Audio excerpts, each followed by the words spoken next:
السلام علیکم ورحمۃ اللہ وبرکاتہ۔ دوستو، رمضان کا بابرکت مہینہ شروع ہونے والا ہے، یا اگر آپ یہ ویڈیو دیکھ رہے ہو اس وقت شروع ہو چکا ہوگا۔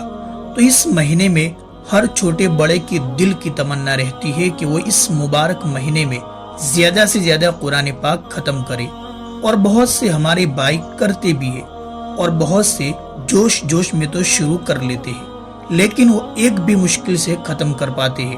تو ایسا کیوں ہوتا ہے کہ وہ بے ترتیب اور بغیر شیڈیول بنائے پڑھتے ہیں؟ تو کچھ دن تو جوش میں پڑھتے ہیں، پھر وہ آہستہ آہستہ چھوڑ دیتے ہیں۔ تو میرے عزیز بھائیوں، آج کی اس ویڈیو میں آپ کو ایسی ترتیب بتاؤں گا جس سے آپ چاہو اتنا قرآن پاک رمضان میں ختم کر سکتے ہو۔ وہ آپ پر ڈیپینڈ کرتا ہے، لیکن ترتیب کافی اچھی ہے۔ اگر اس ترتیب سے چلو گے تو آپ کو بوجھ بھی محسوس نہیں ہوگا، اور آسانی سے آپ قرآن پاک ختم کرتے چلے جاؤں گے۔ تو آئیے پھر ترتیب جانتے ہیں۔ چینل کو سبسکرائب نہیں کیا تو ضرور کر لے، اور اسی طرح کی نئی ویڈیوز کے لیے بیل آئیکن کو بھی پریس کر لے۔ تو چلیے شروع کرتے ہیں۔ دوستو، یاد رہے، یہ جو ترتیب اس ویڈیو میں بتائی جائے گی یہ 15 لائن والے کلام پاک کی ہے۔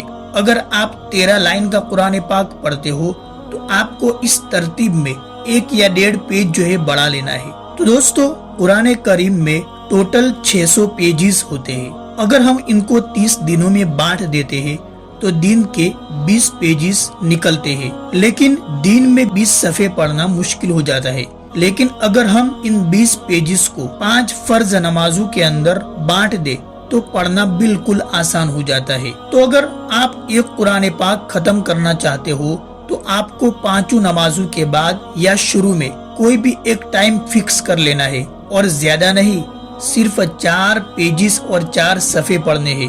آرام سے انشاءاللہ رمضان میں ایک قرآن پاک ختم ہو جائے گا، اور 4 پیجز پڑھنا کوئی زیادہ وقت نہیں لگتا، مشکل سے 7 سے 10 منٹ لگتا ہے۔ اسی طرح اگر آپ کی تمنا ہے 2 قرآن پاک ختم کرنے کی تو صرف 4 صفحے شروع میں اور 4 صفحے بعد میں پڑھنے ہیں۔ اسی طرح اگر 3 ختم کرنا چاہتے ہو تو 12 پیجز پڑھنے ہیں، اور اگر رمضان میں 4 قرآن پاک ختم کرنا چاہتے ہو تو 16 پیجز آپ کو ہر نماز کے بعد میں یا شروع میں پڑھنے ہیں۔ تو انشاءاللہ آپ کا قرآن پاک آرام سے ختم ہو جائے گا، آپ کو کوئی مشکل بھی محسوس نہیں ہوگی۔ اگر آپ کو یہ ویڈیو پسند آیا ہو تو جتنا ہو سکے آپ سے زیادہ ہر مسلمان بھائی تک اس رمضان سے پہلے پہنچا دے۔ السلام علیکم ورحمۃ اللہ وبرکاتہ۔